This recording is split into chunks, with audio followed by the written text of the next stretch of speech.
Ben Markey here negating this resolution. I'd first like to jump into our opponent's contentions and then address the points they made in their last speech. Now, our opponent's very first contention is that we need a national initiative to tackle cyberbullying. But they don't really give any strong evidence for this. They say, well, wouldn't it be great if we just had one governmental organization doing it because it crosses state lines? Now, if you look at that, though, if you look at the constitutionality of it, I would challenge my opponents to figure out how this initiative is justified by the Interstate Commerce Clause. Clearly, there's nothing in the Constitution that would give the United States government the authority to go out and monitor cyberbullying across state lines. That's absolutely ridiculous.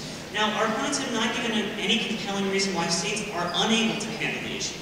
States have their own constituents in mind. States can determine where they want to allocate their own resources. States have the right to go out and tackle cyberbullying. But more importantly, we don't want a law. What we want is for cyberbullying to be addressed on a state level where it's state education, where you go out in schools and you make sure people know that cyberbullying is wrong, that cyberbullying is hurting other people. That's what's more important than this alleged deterrence our opponents are talking about, and that's what we need to focus on. Now, our opponents also bring up that the federal government is better equipped and that they have more funding. Well, I don't know about you, but a $14 trillion debt doesn't exactly sound like the federal government has a lot more funding. In fact, the federal government is stretched at the breaking point just as much as the states are. This is a completely irrelevant point. And while our opponents tried to say that, well, it doesn't matter what it costs if you're trying to protect people, well, if it costs so much that you cripple your entire legal system and you can't prosecute anyone in the future for any crime, then yeah, that's not worth it. Now, our opponent's second contention is that criminal courts are effective, but they fail to show how this is true. They say that cyberbullying is different than traditional bullying, and this is essentially the support behind this contention, although it doesn't actually support that contention. They also say that we need a zero-tolerance policy. What we don't want, however, is a zero-tolerance policy that goes out and criminalizes children. That is not what we need to work towards. What we need to work towards is a community of understanding, where people know the consequences of cyberbullying, and they understand the repercussions and are afraid to hurt other people. Now, our opponents say, in their attacks on our contentions, basically they start out with this idea of trying to define cyberbullying as persistent torment. But what exactly is persistent torment? This is the biggest problem. What constitutes persistent torment in cyberbullying? Well, is it just messaging someone 3 times saying you're a poopy face? Is it talking to someone day after day?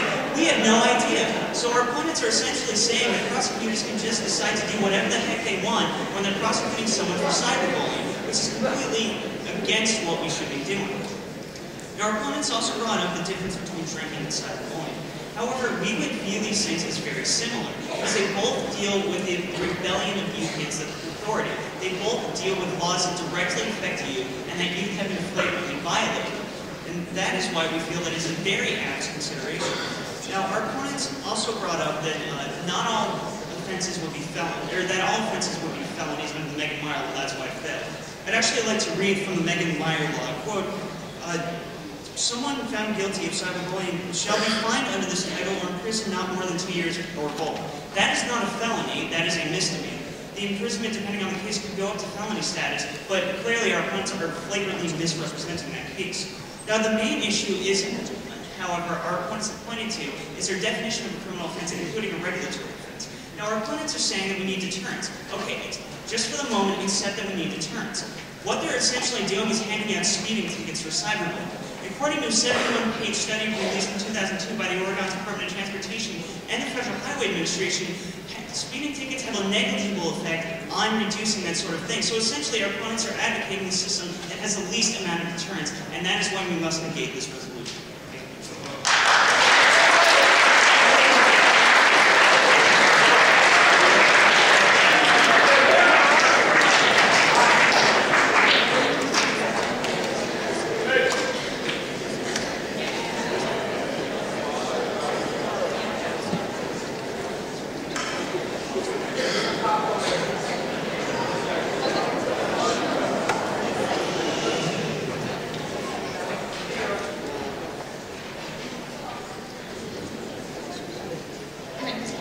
You said that since this resolve is reactionary, not preventative, we should focus more on teaching children and showing them what the repercussions are and things of that such.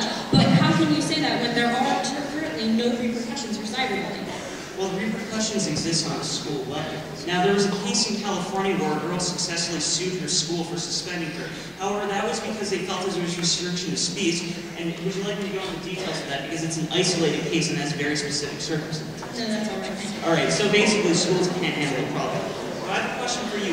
You brought up the issue of plea bargaining in your first constructive speech and said this was a way to reduce costs. However, do plea bargains actually reduce the amount of people going into juvenile detention, or do they merely expedite the court process? We're actually just talking about costs in this case because with that, in the statistic you brought up, it was just on trials and such, and showing that if each case went to trial, how much it would cost. But since not a lot of these cases would not be going to trial, it's completely irrelevant. But we also showed you that there's only space in juvenile detention for 100,000 units in the United States. Now, plea bargainings aren't solving the problem of people going to juvenile detention. Are you solving anything with plea bargainings?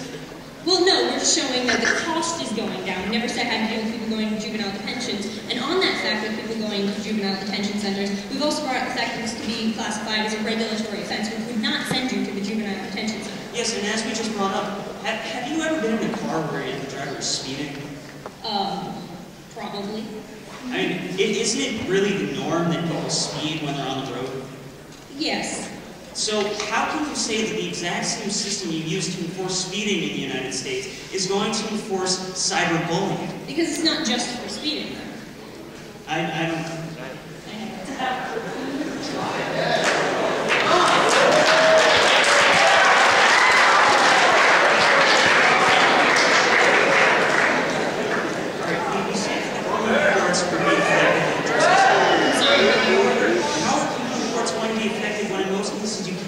Who the cyberbully is. I'm sorry, can you please repeat the question?